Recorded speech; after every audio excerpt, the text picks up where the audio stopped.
que você acha? Como que a gente faz para lidar com a dor do outro? Então, acho que é um assunto recorrente, né?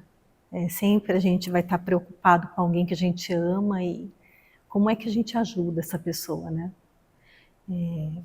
Eu penso que o primeiro passo é a gente entender o que é a dor para aquela pessoa, né? Então, é como que aquela pessoa, que é única, sente aquela dor única, né?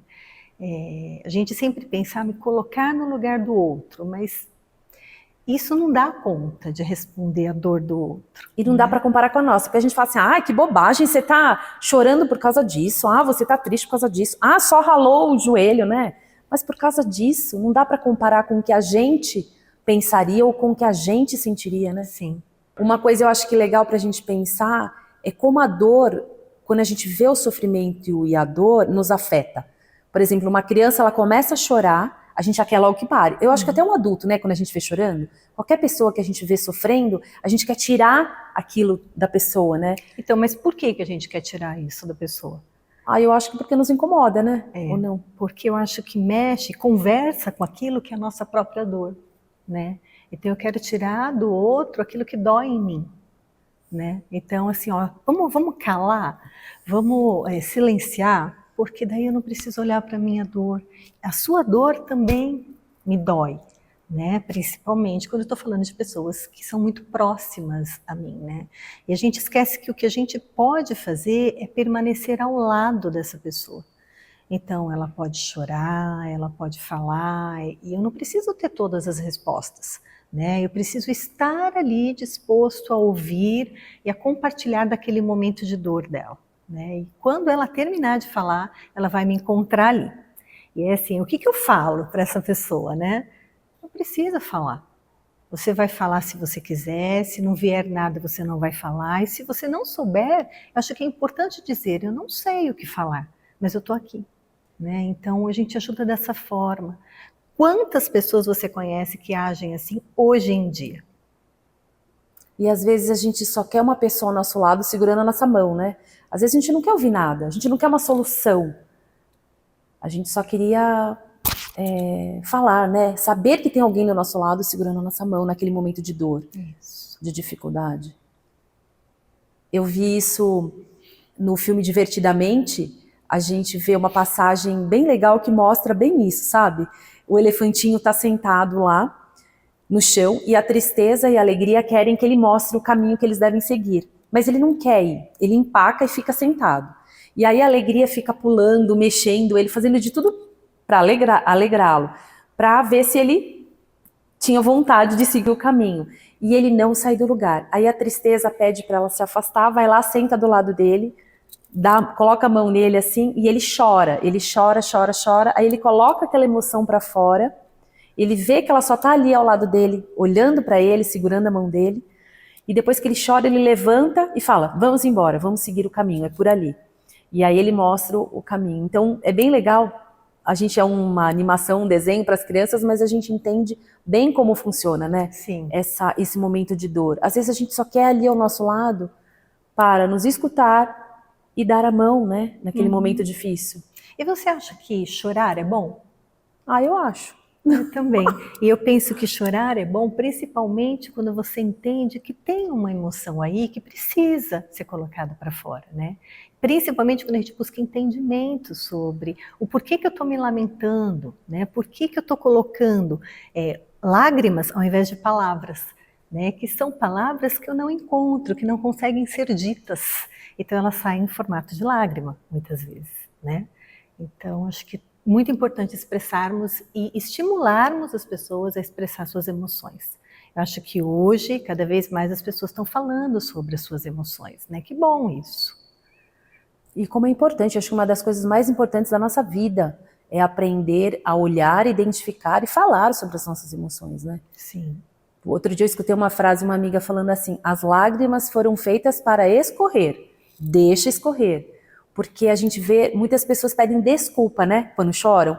Desculpa, chorei. Desculpa, eu me emocionei, eu chorei, né? A gente sente vergonha muitas vezes de chorar e colocar a nossa emoção para fora, né? E como é importante. E acho que é importante também os pais estimularem os seus filhos falando para eles, né, que eles podem expressar suas emoções, que eles podem chorar, que eles podem expressar o que eles não sabem, né. Tem uma história da Raquel Naomi Remen. Eu gosto muito desse livro, todo mundo que me conhece sabe que eu sou apaixonada por esse livro. Já comprei por sua causa esse livro. Isso. E ela vai contar a história da vida dela, mas ela vai contar que durante muito tempo, enquanto ela era pequena, o avô, ele sentava para ler o Torá, e ele falava algumas palavras que ela não entendia, e também abençoava ela, né? Então, dizendo que ela havia sido corajosa, que ela havia enfrentado o escuro, que ela havia conseguido resistir a algumas coisas, e ela ficava ali quietinha ouvindo. Quando ela perdeu o avô, ela achou que nunca mais ninguém ia fazer, né, essa ponte entre ela e Deus, porque o avô não estava mais lá, quem é que ia contar dela para Deus, né? E ela levou isso durante muito tempo na vida dela. Quando adulta, ela comentou isso com a mãe. Ela falou assim: mãe, quando eu perdi o vovô, eu achei que eu tinha perdido a minha comunicação com Deus, porque ele sempre viu o melhor de mim e ele contava isso para Deus. E eu ouvia, eu acreditava nisso, né? E aí a mãe fala: puxa, filha, se eu soubesse que era tão importante isso para você, eu tinha falado o que eu sempre senti em voz alta. Então, às vezes a gente peca por não falar, por não expressar, por não elogiar, né? A gente peca por isso. Então, assim, eu penso que a gente tem que se expressar mais, falar para os nossos filhos o quanto nós os amamos, o quanto nós desejamos que as coisas deem certo, mas também que eles podem trazer isso para nós, né? O que deu certo, o que deu errado, e que nós estaremos ali com eles sempre. Né? E como é importante ouvir quando o outro diz, né? Não só a dor, mas o que ele pensa, o que ele sente. Esse movimento de troca, de fala e de escuta, como é importante na nossa vida, em todas as relações, né? Sim. Tem uma série que eu assisti, o nome é Vikings. O protagonista, né, eu não vou lembrar o nome dele, é o bonitão lá, né? Ele vai visitar um oráculo, e esse oráculo fala para ele o que é que vai acontecer com ele. E aí ele agradece e ele sai para levar a vida dele para as guerras e para as conquistas, e depois de anos ele volta até esse oráculo. E o oráculo pergunta: como é que foi?